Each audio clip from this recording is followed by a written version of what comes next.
पिता महात्मा गांधी, उन्होंने इस देश की आत्मा को जगाने का काम किया। राम राज्य क्या है, उसकी परिभाषा क्या है? किसी के साथ भेदभाव न हो। जिस समय ये कमजोर हो जाते हैं उस समय रिलीजियस और कम्युनल ज्यादा हो जाते हैं। जाति को लेकर के ये अन्याय हो रहा हो, कानून व्यवस्था चल नहीं रही हो, संविधान के तहत चल न रहा हो, ऑफ कम्युनल पॉलिटिक्स अगर कहीं किया तो अयोध्या की जनता ने अवधेश प्रसाद जी को जिताकर उन्हें। दोस्तों, देश में सरकारें चुनी जाती हैं, सरकारें जनता के ऊपर टैक्स लगाती हैं, वो टैक्स वसूला जाता है जनता के ऊपर खर्च करने के लिए। लेकिन देश में नाम की राजनीति हो रही है, काम दिखाने की राजनीति हो रही है और नामों को बदलने की राजनीति को बढ़ाया जा रहा है। किस तरीके से कई कई जिलों के नाम बदल दिए जाते हैं, किस तरह से कभी रेलवे स्टेशन का नाम बदला जाता है और जनता के पैसे को फूंक दिया जाता है, किस तरीके से स्टेडियम के नाम बदले जाते हैं, कई सारी संस्थाओं के नाम बदल दिए जाते हैं।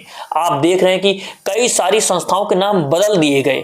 अब लेकिन जो नया मुद्दा उभर करके आया महात्मा गांधी जी को लेकर के, जो यूपीए सरकार लेकर के आई थी मनरेगा कानून, जिसमें गरीब लोगों को, ग्रामीण समाज के लोगों को रोजगार मिलता था 100 दिन का, उसमें सरकार ने पैसा देना तो कम ही कर दिया था। एक वक्त था जब देश के प्रधानमंत्री कहते थे कि जीता जागता स्मारक है कांग्रेस की सरकार का कि वो किस तरीके से फेल हो चुके हैं। अब लेकिन उन्हीं का नाम बदल दिया और उसी आधार पर काम किया जा रहा है। उस नाम में था महात्मा गांधी का नाम, अब महात्मा गांधी जी के नाम को बदल दिया है। अगर उनके नाम को बदनाम करने में कामयाब नहीं हुई तो उनके नाम को मिटाने की कोशिश की जा रही है। इस पर अलग अलग नेताओं ने अपनी प्रक्रिया दी है, लेकिन एक प्रक्रिया दी है अखिलेश यादव ने। और अखिलेश यादव की प्रक्रिया महत्वपूर्ण इसलिए हो जाती है कि अब उत्तर प्रदेश में जब होंगे चुनाव तो ये सारी चीजें उसी आधार पर देखी जा रही हैं और किस तरह की बातें कही जा रही हैं यह भी हम आपके साथ साझा करेंगे। आप देख रहे हैं लाइव टीवी इंडिया। आइए सबसे पहले हम चर्चा करते हैं कि किस तरीके से अखिलेश यादव ने जवाब दिया महात्मा गांधी जी के योगदान को लेकर के, महात्मा गांधी जी के नाम को लेकर के। उन्होंने साफ कर दिया कि जो लोग उनके नाम को छोटा करना चाहते हैं वो कामयाब नहीं होंगे, क्योंकि महात्मा गांधी सिर्फ देश में ही नहीं पूरी दुनिया में फैले हुए हैं, उनकी विचारधारा चलती है। आप अखिलेश यादव का बयान सुन लीजिए। राष्ट्रपिता महात्मा गांधी, उन्होंने इस देश की आत्मा को जगाने का काम किया। राष्ट्रपिता महात्मा गांधी ने इस देश को आजादी दिलाने में सबसे बड़ी भूमिका और सबसे बड़ा उन्होंने जनता को एकजुट करने का काम किया। आज भारतीय जनता पार्टी के पास कोई नया काम बताने को नहीं है, नया काम करने को नहीं है, तो वही पुराने नामों को बदलना ये पहली बार नहीं हो रहा है। कई योजनाओं का नाम बदला इन्होंने। अभी तक तो हम ये मानते थे कि दिल्ली वाले जो काम करते हैं उसको उत्तर प्रदेश वाले मानते हैं, उसकी नकल करते हैं। इधर अब देखने को मिल रहा है कि सबसे ज्यादा नाम बदलने का काम अगर कहीं हुआ तो उत्तर प्रदेश में हुआ। अब दिल्ली वाले भी उसी रास्ते पे चल गए। ये दोनों डबल इंजन केवल नाम बदल रहे हैं, ये अपना भी नाम क्यों नहीं बदल देते हैं? भारतीय जनता पार्टी वाले अपना नाम क्यों नहीं बदल देते? अखिलेश यादव साफ तौर से कहते हैं कि जिस तरह से सरकार सबसे ज्यादा भेदभाव कर रही है, जाति को लेकर अन्याय हो रहा है, संविधान के तहत चला नहीं जा रहा है, वो रामराज की उनसे उम्मीद क्या की जाए, वो रामराज कैसे स्थापित करेंगे।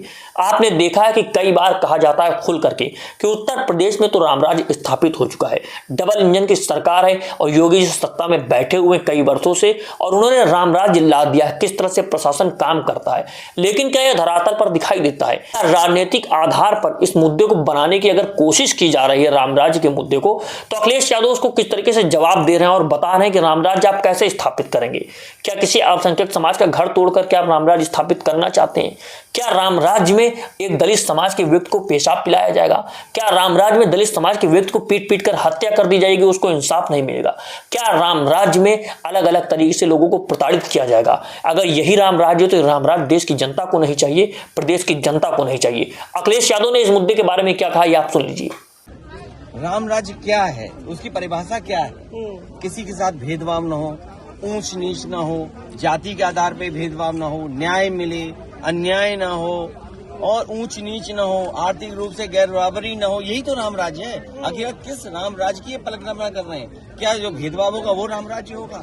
आप किसी के घर पे जाने पर अगर आप मंदिर जा रहे हैं तो गंगा जल से धोंगे, क्या वो राम राज्य है? किसी का घर आप गंगा जल से धो रहे हैं, वो राम राज्य है? किसी को पेशाब पिला दे रहे हो, आप किसी की हत्या कर दे रहे हो जात के आधार पे, जात के आधार गाली दे रहे हो, तो ये राम राज्य है क्या? तो नाम के आधार पे पॉलिटिक्स कर रही है, आपको लगता है राम जी लाना? ये नाम बदलने की राजनीति बहुत दिन चलने वाली नहीं है।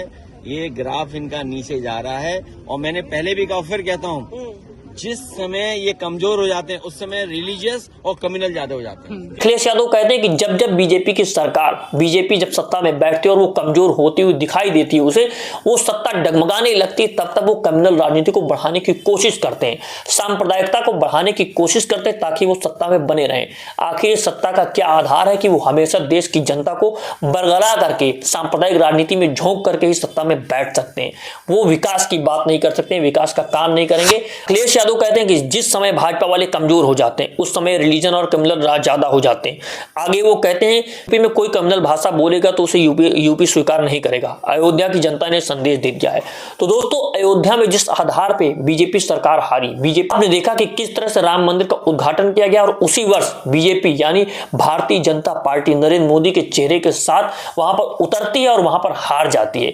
वहां पर अवधेश प्रसाद पासी जीत जाते हैं। तो इसको एक संदेश देते हैं अखिलेश यादव और साफ तौर से कहते हैं कि यूपी की जनता ने यह मन बना लिया है कि यहां पर कम्युनल राजनीति जो कोई भी बोलेगा वो यहां पर स्वीकार नहीं किया जाएगा। आप अखिलेश यादव का यह बयान सुन लीजिए। यूपी में कोई कम्युनल लैंग्वेज, कम्युनल भाषा बोलेगा तो शायद यूपी की पॉलिटिक्स उसको स्वीकार नहीं करेगी।